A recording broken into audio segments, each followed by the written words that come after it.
1 मे रोजी जालना येथील पोलीस अधीक्षक कार्यालयात बैठक संपन्न झाली। मागील 78 दिवसांपासून ठेवीदार न्याय हक्क कृती समिती अंबडच्या वतीने ज्ञान Radha multi-state cooperative society Beed शाखा अंबड येथील 3.5 कोटींच्या ठेवी परत मिळाव्यात आणि मल्टीस्टेट चेअरमन सुरेश कुटे व संचालक कर्मचारी यांच्यावर गुन्हे दाखल करावेत यासाठी मागील 78 दिवसांपासून अंबड तहसील समोर धरणे व उपोषण आंदोलन सुरू आहे। पोलीस निरीक्षक तहसीलदार पोलीस अधीक्षक जालना जिल्हाधिकारी जालना विभागीय आयुक्त छत्रपती संभाजीनगर विभागीय पोलीस आयुक्त यांना प्रत्यक्ष भेटून निवेदने देण्यात आली, परंतु प्रशासनाकडून योग्य ती दखल घेण्यात आली नाही। आम्ही विविध संविधानिक मार्गाचा अवलंब करून रस्ता रोको आंदोलन, तहसील बंद करण्याचे आंदोलन, उपोषण, धरणे आंदोलन करून शासनाचे या प्रश्नाकडे लक्ष द्यावे यासाठी प्रयत्न केले।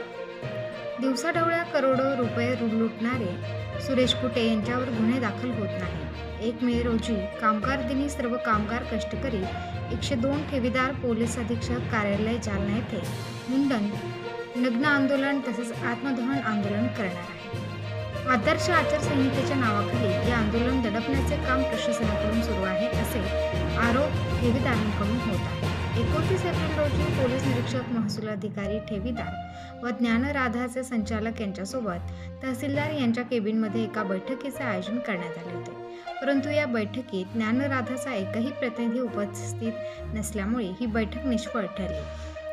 ही बैठक फक्त पोलीस निरीक्षक व महसूल अधिकारी यांच्या दरम्यान पार पडली। ज्ञानराधाचा संचालक मंडळ सुरेश कुटे यांच्यावर प्रशासन कोणतेही गुन्हे दाखल करत नाही, त्यामुळे आम्ही सामूहिक आत्मदहनाचा निर्णय घेतला आहे असे ठेवीदारांनी सांगितले। 1 मे रोजी पोलिसांनी प्रसंगावधान राखत कुठलाही अनुचित प्रकार होऊ दिला नाही। पोलीस अधीक्षक कार्यालय परिसरात ठेवीदारांनी त्यांच्या अडीअडचणी प्रसार माध्यमांसमोर मांडल्या। आजच्या बैठकीत 15 दिवसांचा वेळ आपण पोलीस प्रशासनास द्यावा असे आवाहन पोलीस अधीक्षक अजय कुमार वंसल यांनी केले आहे। प्रबंधभूमी महाराष्ट्र न्यूजसाठी सुनील भारती, जालना। आज ठेवीदार न्याय हक्क कृती समिती अंबडच्या वतीने सुरेश कुटे जो ज्ञानराधाचा चेअरमन आहे त्याने जवळपास अंबड जे आम्ही 102 ठेवीदार आहोत त्या 102 ठेवीदारांच्या 3.5 कोटी रुपये आमचे त्याच्याकडे थकलेले आहेत, ज्या मागणीसाठी गेले 6 महिन्यापासून आम्ही पाठपुरावा करत आहोत। 12 फेब्रुवारी 2024 पासून अंबड तहसील कार्यालय या ठिकाणी आम्ही धरणे आंदोलन देत आहोत, ज्या ठिकाणी लोकशाही मार्गाने आम्हाला न्याय मिळावा याच्यासाठी आमची मागणी होती।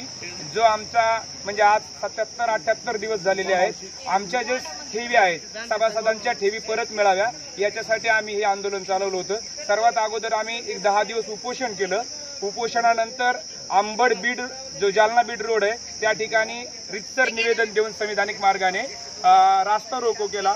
त्यानंतर तरीही आमच्या ठेवी परत मिळत नाहीत म्हणून आम्ही तहसील कार्यालयाच्या समोर बसलेलो आहोत, निवेदन दिलं आणि तहसील कार्यालय 1 दिवस बंद केलं आणि तरीही मार्ग निघत नाही म्हणून आम्ही माननीय जिल्हा पोलीस अधीक्षक जालना, जिल्हाधिकारी जालना आणि अंबड विभागीय पोलीस अधिकारी सर्व प्रशासनाच्या अधिकाऱ्यांना लिखित निवेदन देऊन लिखित सर्व माहिती देऊन आम्ही हे आंदोलन करणार आहे। आम्ही ते ठरवलं होतं की सर्वात अगोदर आम्ही अर्धनग्न आंदोलन करणार। अर्धनग्न नंतर ज्या सुरेश कुटेने आमचे पैसे आमच्या ठेवी परत देत नाहीये त्याच्या नावाने त्याचं दाहो व्हावं म्हणून आम्ही मुंडन करणार होतो आणि त्यानंतर अर्धनग्न, मुंडन आणि शेवटी आत्मदहन आंदोलन करणार होतो। त्या मागणीसाठी आम्ही जिल्हा पोलीस अधीक्षक कार्यालयाच्या समोर आलेलो होतो। आज जिल्हा पोलीस अधीक्षक साहेबांनी सांगितलं की आमची सर्व जी यंत्रणा आहे MPID ऍक्ट खाली गुन्हा दाखल करायचा आहे, त्यासाठी वेळ लागतोय आणि परभणी लोकसभा आणि जालना लोकसभेच्या निवडणूक कामासाठी आमची सर्व यंत्रणा होती। म्हणजे जालना लोकसभेची निवडणूक झाल्या 2 दिवसांनी आमचे इथले जे पोलीस पथक आहे ते दिल्लीला जाऊन जो डॉक्युमेंट आहे ते डॉक्युमेंट घेऊन येईल आणि जास्तीत जास्त 17 एप्रिलला सुरेश कुटे आणि संचालक मंडळ यांच्यावरती गुन्हा दाखल करू। आमच्या 3.5 कोटी रुपये ठेवी होत्या, 3,50,00,000 रुपये। 102 लोक आहेत आमचे। हा, त्यामध्ये आम्हाला काय केलं की ह्या दरम्यानच्या 77-76 दिवसामध्ये गुढीपाडव्याच्या दिवशी आमचे ठेवीदार रेगुडे सरांनी एक इशारा दिला होता, ह्या गुढीपाडव्याला जर आमच्या ठेवीदारांच्या ठेवी परत मिळाल्या नाहीत तर 9 एप्रिलला मी आत्मदहन करील. 8 एप्रिलला जिल्हा पोलीस अधीक्षक साहेब यांच्या नेतृत्वाखाली इथलं एक जे पथक आहे ते पथक तिथं आलं. अंबडचे उपविभागीय जे पोलीस अधिकारी आहेत खांबे साहेब यांनी आणि सर्वांनी आश्वासन दिलं की 50 लाख रुपये तुम्हाला 10 एप्रिल आणि 12 एप्रिल ह्या 2 दिवसामध्ये तुमचे जे 102 ठेवीदार आहेत त्यांना प्रत्येकी 50,000 रुपये असे 102 लोकांना 50 लाख रुपये देऊ असं आश्वासन दिलं होतं. त्यामुळं आणि आमच्या रेगुडे सरांची जी रक्कम आहे ती त्यांना 4,70,030 रुपये मिळाली.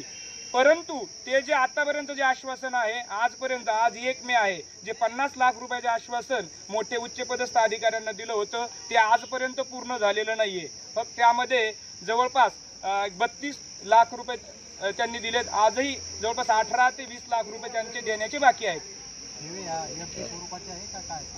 सर्वांच्या ठेवी ह्या एफडी स्वरूपात आहेत.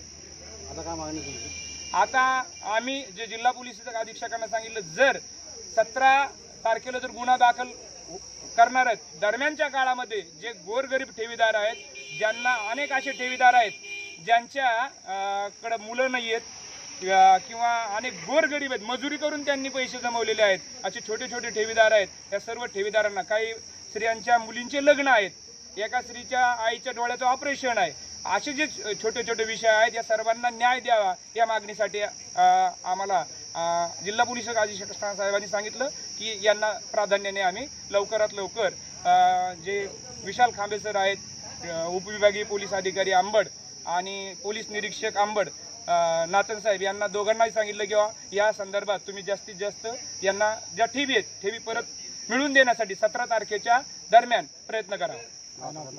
माझं नाव रामेश्वर त्रिमुखे.